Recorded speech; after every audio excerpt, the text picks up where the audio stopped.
A sombra, nós vamos ver mais para frente, o Jung descreve basicamente como sendo aquela parte da nossa psique, vou usar um termo mais moderno, como sendo a parte da nossa personalidade que nós não gostaríamos de possuir. Aquela parte de nós que nos surpreende, que nos assusta, que nos amedronta. Basicamente por quê?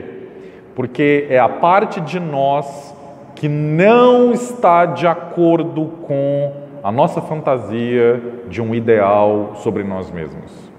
Seja esse ideal cultural, seja esse ideal pessoal. Por isso que o Jung vai chamar de sombra. No entanto, olha que ideia fascinante. Quanto mais unilateral é um indivíduo, ou seja, quanto mais extremista é a pessoa, vamos imaginar, mais suscetível à possessão pela sombra, que seria o oposto, essa pessoa se torna. Antigamente, eu gostava de fazer uma demonstração pueril na sala de aula para tornar essa ideia junguiana sobre sombra gráfica, visual. Cada um de vocês depois pode fazer isso em casa. Você pega uma lanterna. Pega uma lanterna. Acho que eu tenho aqui uma lanterna. Vamos ver se eu consigo reproduzir aqui para vocês a ideia. Vai. Então, está aqui a lanterna. E está aqui o objeto. Imagine o seguinte. Quanto mais distante se encontra a fonte de luz, mais clarinha fica o quê, pessoal? Mais clarinha fica a sombra. Vou tentar apoiar. Pronto, apoiei aqui, vai ficar mais fácil de vocês verem. Olha lá a sombra da caneta.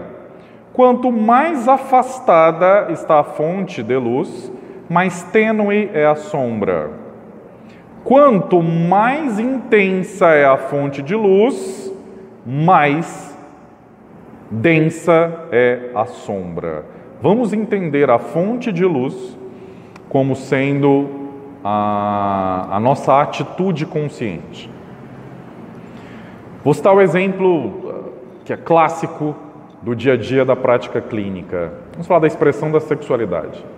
Imagine uma pessoa que adota uma atitude mais casta. Uma pessoa que busca se afastar tanto do sensualismo, uma pessoa que busca se afastar mais das atividades sexuais.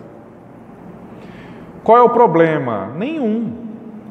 Absolutamente nenhum. Agora, psicologicamente, a castidade vai se tornar um problema quando ela se torna extrema, como ideia na mente do indivíduo, como atitude consciente. Então pense que quanto mais extremista, mais fanatizada for a pessoa em relação a essa atitude de castidade, o que mais vai se projetar nessa pessoa? Uma sombra densa de devassidão. E aí, como a pessoa não está buscando um equilíbrio, ela não está buscando uma adaptação, ela está no extremismo, de uma hora para outra, ela vai se ver completamente possuída pela sombra. É aquele momento em que a pessoa vai eventualmente se engajar em uma série de atividades ou em uma série de momentos profundamente sexualizados. E o oposto também é válido. Ou seja, a pessoa que é extremamente devassa, é uma pessoa que é extremamente sexualizada, essa pessoa pode vir a ser tomada pela atitude oposta, ou seja, de uma hora para outra essa pessoa se torna absolutamente avessa à sexualidade. Por isso que Jung nos adverte nesse capítulo, cuidado com os extremos. Sempre que vocês, na prática clínica, encontrarem um paciente extremamente extremado em relação a uma atitude consciente, cuidado, investiguem, analisem, peçam sonhos a esse paciente, relatos de sonhos, para que vocês possam avaliar os elementos da sombra que eventualmente estão à espreita para possuírem a atitude consciente desse indivíduo. Mas